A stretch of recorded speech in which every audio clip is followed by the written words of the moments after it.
जय हिंद, जोहार झारखंड। मैं शमशाद आलम। जयराम महतो का कल एक सभा था मांडू में। मांडू के सभा में जयराम महतो जिस तरह का भाषण दिए हैं, उस भाषण को सुनने के बाद तो ये लगता है कि पिछले 2 साल के दरमियान में इस तरह का भाषण जयराम महतो कहीं भी नहीं दिए हैं।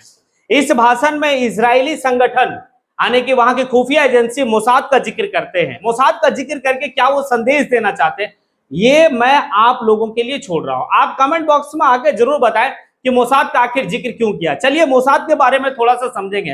वो इजराइल का एक खुफिया एजेंसी है जो आतंकवादी गतिविधियों पर पैनी नजर रखता है, और अगर इजराइल के बारे में कोई ऐसा मतलब षड्यंत्र रचा जाता है तो उसको जो है कि वो लोग इकट्ठा करता है।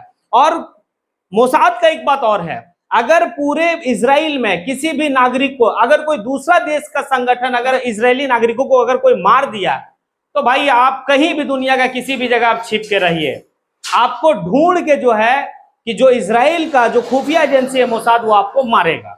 अगर आप जब तक छेड़ेंगे नहीं तब तक वो कुछ नहीं करेगा, और अगर आप छेड़ दिए मोसाद को तो फिर भाई वो छोड़ेगा भी नहीं। ये सारा जिक्र जो है कि जयराम महतो अपनी भाषणों में करते हैं। जब भाषण में किए तो क्या संदेश देना चाहते हैं। अब चलिए और भी इस बात को थोड़ा समझते हैं कि जयराम महतो इतने एग्रेसिव मूड में भाषण दे रहे थे कि इस तरह का भाषण जो है कि पहली बार सुना है। वो इस बात को कह रहे हैं कि अगर जरूरत पड़ी तो हम सदन से लड़ाई लड़ेंगे और सड़क से भी लड़ाई लड़ेंगे, कलम से भी लड़ेंगे और कुल्हाड़ी से भी हम लड़ेंगे। आखिर इतना पीड़ा दर्द दिल में दबा के जयराम महतो जो है कि जी रहे हैं। जयराम महतो का कहना है कि हमें जो यहाँ बड़े बड़े मतलब कोलियरी है, जो बड़े बड़े कल कारखाना है, उसके दलाल जो है वो हमें यहाँ पर भाषण देने से रोकना चाहते थे, इस सभा में जो है कि आने से रोकना चाहते थे। लेकिन हमने कहा कि भाई तुम लाख कोशिश कर लो, हम रुकने वाले नहीं हैं। और इसी दरमियान में यह भी कहा गया जयराम महतो के द्वारा, आपने तो कितने लोगों का खून पिया है, क्या ये यंग लड़का का आपको खून पीने का शौक है?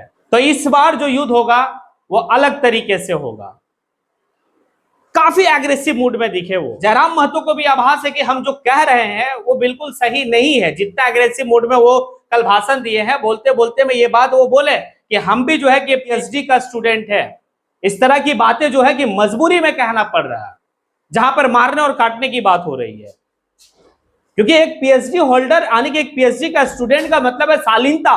क्योंकि आप, लेकिन वो जब आप झारखंड के इतिहास को खंगालेंगे तो हमारे कितने लोगों ने जो है कि यहाँ पर मतलब शहीद हुए हैं, कितने का खून बहा है, भाई कितना को पीड़ा हुआ है, दौलत कोई कमा रहा है, धूल और डस्ट हम खा रहे हैं, कैंसर से पीड़ित होकर हम मर रहे हैं और मलाई कोई और खा रहा है। तो दर्द तो रहेगा, ये दर्द तो बयां करेगा, चाहे वो पीएचडी का स्टूडेंट हो या पीएचडी कंप्लीट कर लिया हो, इससे कोई मतलब नहीं है। मतलब तो ये है कि हमें दर्द है।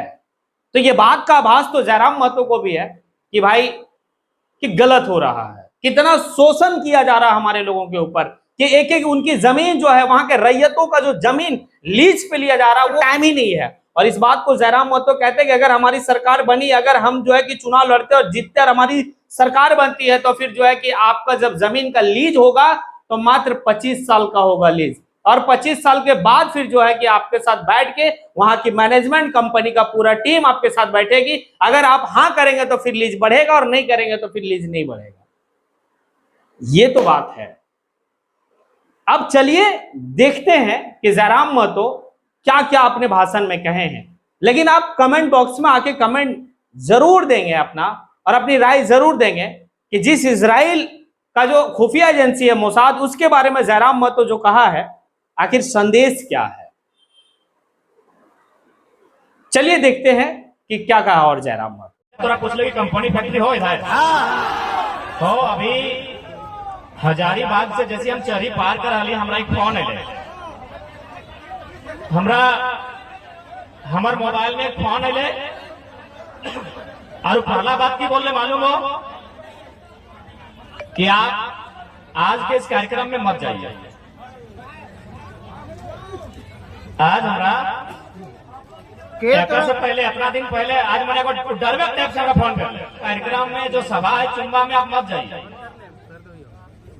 तो हम कल कहे नहीं जाएंगे, तो बोला नहीं आपसे हम मिलना चाहते हैं। ठीक है, 1 तारीख से 5 तारीख के बीच हम घर में रहेंगे, आइए हमसे मिलिए।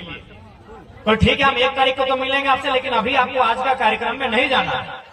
अगर आप जाइएगा तो आज से पहले आपका लड़का लोग गया था, केस हो गया। तो हम अपनी की बोली मालूम हो, हम अपना एक ही लाइन बोले कि आपको मालूम है आप किससे बात कर रहे हैं।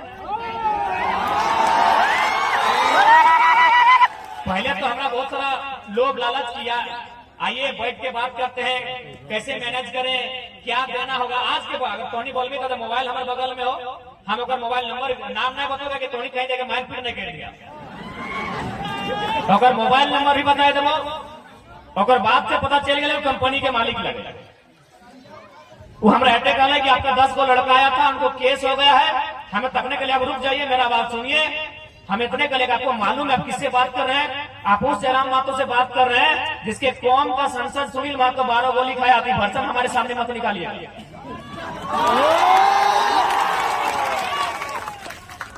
मतलब प्लास्टिक की बोलने मालूम हो कि देख लेंगे, हमारा बोल रहे कि देख लेंगे कैसे चुनाव लड़ेंगे।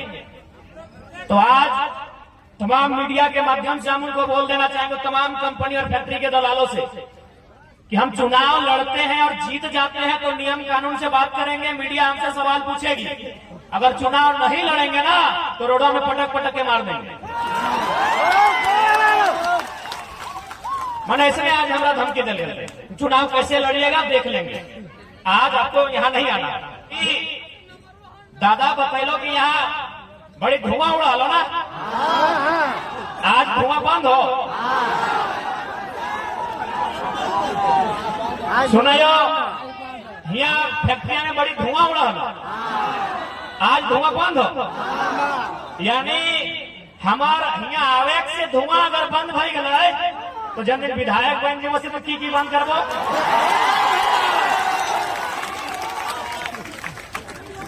हम सिर्फ आइलियो से धुआं बंद भई गलो, हम भाषण दिया आइलियो, मीटिंग करे आइलियो से धुआं बंद भई गलो। तो सोच ले अगर हम विधायक बन के आई गेलियो तो की बंद करेंगे।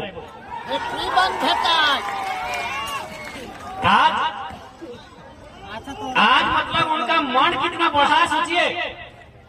आज एक तो जमीन हमारा प्रदूषण से बीमार होने वाले हम,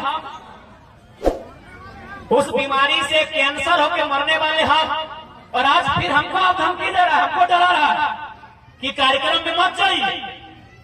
उसका इतना हिम्मत कहाँ है वो मालूम है। आज कंपनी फैक्ट्री का मालिक दलाल लोग का हिम्मत क्या है वो मालूम है। हम झारखंड के लोग चुपचाप अब तमाशा देखने लगे। आज हम लोग काउंटर नहीं करते हैं, आज हम लोग डर जाते हैं कि केस होगा, मुकदमा होगा, जेल जाएंगे।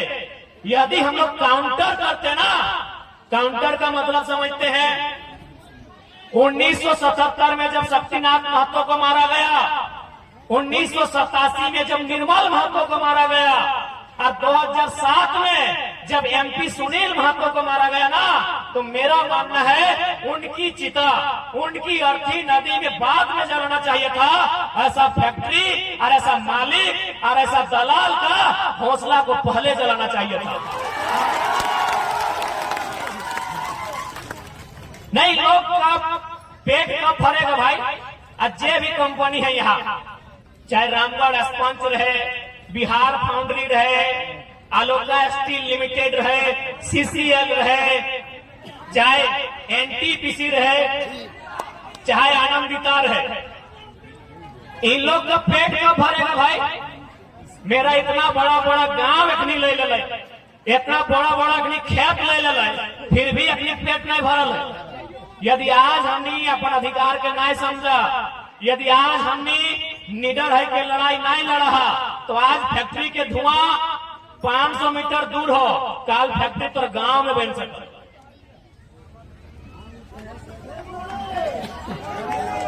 इसलिए आज तो हमने के स्पष्ट कह जाबो कि हमने केवल विधायक सांसद बने ना लियो, आज हमने झारखंड के जनमानस के जो तकलीफ और अन्याय है उसका समाधान करे लिए, चाहे सामने वाला कितना बड़ा अरबपति कहने रहे। नहीं बताइए उसका इतना हिम्मत कि हमको फोन करता है, डराता है कि कार्यक्रम में मत जाइए, चुनाव कैसे लड़ेंगे देख लेंगे। तो हम भी आपको स्पष्ट कहेंगे, आप अरबपति हैं चाहे खरबपति हैं, आपकी सुरक्षा में डीसी रहे चाहे एसपी रहे, आपका फैमिली का सुरक्षा में कोई नहीं रहता है। अब हम इजराइल की तरह, इजराइल में मोसाद नाम का एक संगठन है, उसका एक ही को कंडीशन है कि यदि आप इजराइल के किसी नागरिक को मारिएगा हम बदला लेंगे, और बदले में 100 साल का बूढ़ा से बदला ले या 10 साल का छोड़ा से बदला ले, हम पटक के मार के बदला लेंगे। ये मोसाद का स्टेटमेंट है, ये मोसाद का काम करने का तरीका है कि यदि हम कुछ नहीं करेंगे पहले, लेकिन आप इजराइल के किसी नागरिक को मारिएगा, किसी आम नागरिक को मारिएगा, हम बदला लेंगे, और आप जहां छुप के बैठिएगा वहां घुस के बदला लेंगे। तो आज ये जो लोग डराता है हमको कि कार्यक्रम में मत जाइए, इनको एसपी का सुरक्षा मिलता है, इनको डीसी का सुरक्षा मिलता है, लेकिन अमृत पी के नहीं आया है। हम भी बदला लेंगे। यदि आप एक तो बेईमानी काम आप करेंगे, फैक्ट्री से धुआं आपका निकलेगा, कैंसर से हम मरेंगे, और डराएंगे भी हमको। मैंने आपको खून पीना बहुत पसंद है। इन लोग खून पिया शक्तिनाथ महतो का, इन लोग खून पिया निर्मल महतो का, अब इन लोग को स्वाद लग रहा है जयराम महतो का खून चाहिए इन लोग, तबे ना हमको जरा रहा इन लोग। आज इन लोग को मेरा खून पीना है। नहीं, इन लोग भी देखा है वो जवान लड़का है, इसका खून पीने में टेस्ट लगेगा, तो इनको मालूम नहीं है कि इस बार आपके काउंटर का इतना बड़ा इनकाउंटर होगा ना कि आपके आने वाली पूछते झारखंड में बसने से इनकार कर देंगे। नहीं, फोन करके डराता है, कार्यक्रम में मत जाइए। साला मेरा बाप का जमीन, मेरा दादा परदादा का खेत, अरे कहाँ का आदमी फैक्ट्री खोला है और हमको डराएगा। जो भी है जितना फैक्ट्री है, जिसका भी नाम लिए, उसका बाप का जमीन है क्या? तोहनी पप्पा जमीन लगेगो, तोहनी पप्पा जमीन लगाए न, तोहनी पप्पा लगो, तोहनी सोच रख लगो कि नहीं। आज इन लोग डराता है, मन इन लोग का आदत हो गया खून पी पी के। इन लोग समय समय में खून पिया, आप नहीं जानते हैं। इन लोग जितना कंपनी का दलाल है, जितना कंपनी का मालिक है, ये लोग समय समय में हम लोग का खून पिया है। कहाँ खून पिया है? कभी कोयला के खदान में, कभी फैक्ट्री में, कभी कंपनी में, ये लोग समय समय में हम लोग का खून पिया है। तो आज सुन लीजिए, ये जो डराने वाला भाषा निकालते हैं, अरे भाई क्यों हम आपके खिलाफ जाएंगे? हम ना कंपनी के खिलाफ है ना फैक्ट्री के खिलाफ है। आप जमीन जिनसे लिए हैं उनको नौकरी दीजिए और प्रदूषण बंद करके दीजिए। आज इनको इसी बात पर तकलीफ है। हमको भी बोला मैनेज हो जाइए, बोलिए ना क्या व्यवस्था करें। हमको बड़ा आश्चर्य लगा, भाई की व्यवस्था करेगा, की व्यवस्था करेगा हमको? आइए बैठ के बात करते हैं। कहे आप ऐसा पंगा ले रहे हैं सबसे, बैठ के बात करते हैं। क्या बैठ के बात करेंगे? आज हमको पता चला कि आज झारखंड के लोगों के साथ अन्याय काहे हुआ है। इसी प्रकार लीडर लोग आता है, एक कंपनी के दलाल लोग से बैठता है, 15 लाख 10 लाख महीना बनवाता है और जनता को भूल जाता है। आज हमने पीएचडी के स्टूडेंट, लेकिन आज मजबूरी में हमने की भाषा बोले कहे मालूम हो, 2 साल से झारखंड के देखते, 2 साल से झारखंड के आदमी के ऊपर जितना अत्याचार हो रहा है, ये अत्याचार के देख लिए। इसलिए आज तुमने से आग्रह करबो कि लड़ाई दियो तरीके से लड़वाए, सदन से भी लड़वाए और सड़कों में लड़वाए, कलम से भी लड़वाए और कुल्हाड़ी से भी लड़वाए। झारखंड हमारे बाप के लगे, अपनी बाप के लगे।